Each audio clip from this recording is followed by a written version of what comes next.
ဘာကြောင့်မာမာနတွေကဖြစ်နေတာတော့လို့စီသိကြည့်လို့ရှိရင်နော်အရေးကြီးတဲ့အကြောင်းတရားလေးတစ်ခုကအသိဉာဏ်နည်းလို့ဆိုတဲ့အဖြေပါပဲဟုတ်လားအသိဉာဏ်ပညာနည်းလေမာမာနကြီးလေပဲဘုရင်တို့ဘေးသဘောင်းတော်တို့ငယ်ငယ်တုန်းကနော်ဇဗနှံလေးကငိုက်နေတယ်ဆိုတော့ဩသူ့မှာအနှစ်ဆန်တဲနေလို့သင်ခဲ့ရတယ်ပေါ့ဟုတ်လားဩဇဗနှံလေးကထောင်းဖြစ်နေတယ်ဆိုတော့ထဲမှာဘာအနှစ်မှမရှိဒါကြောင့်မလို့သူကထောင်းဖြစ်နေတယ်အဲ့ဒါလိုငိုက်နေတဲ့ဇဗနှံလေးနဲ့နော်ထောင်းနေတဲ့ဇဗနှံလေးကိုဥမာပေးပြီးတော့လူသားတွေမှာလည်းပဲအသိဉာဏ်ဆိုတဲ့အနှစ်သာရကိန်းရင်ကိန်းသလောက်နှိမ့်ချမှုဆိုတာရှိတယ်အသိဉာဏ်ဆိုတဲ့အနှစ်သာရမရှိရင်မရှိသလောက်မြင့်မောက်မှုတွေဆိုတာ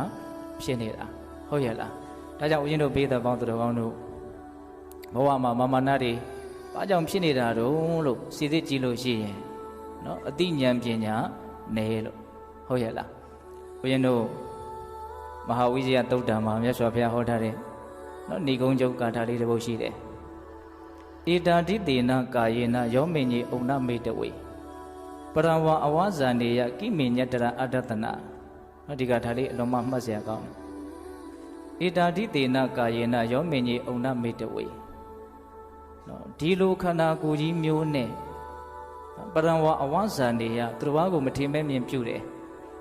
နော်မိမိကိုယ်ကိုမြင့်တင်တယ်သူတော်ဘာကိုနှိမ့်ချတယ်ဆိုတာကိမေညတရအတ္တတနာ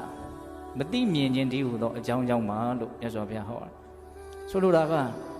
ကိုယ်ခန္ဓာရဲ့သဘာဝအမှန်ကိုယ်ဘဝရဲ့သဘောအမှန်တွေကိုမသိတာကိုအကြောင်းပြုပြီးတော့တတ္တဝါတွေဟာကိုယ့်ကိုယ်မြင့်တင်ကြတယ်သူတော်ဘာကိုနှိမ့်ချကြတယ်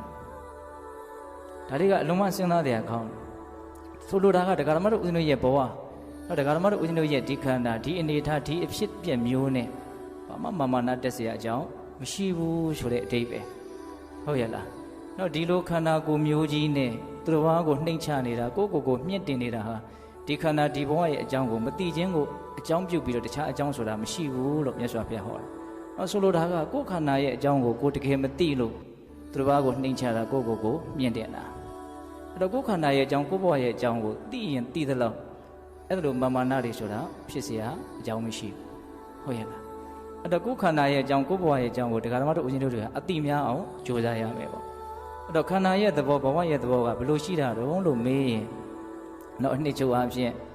ခန္ဓာသည်ဘာတွေဖြစ်လာလို့မှမတည်မြဲဘူးဆိုတဲ့အနိစ္စသဘောရှိတယ်။ဒါဘယ်သူမှမငြင်းနိုင်ဘူး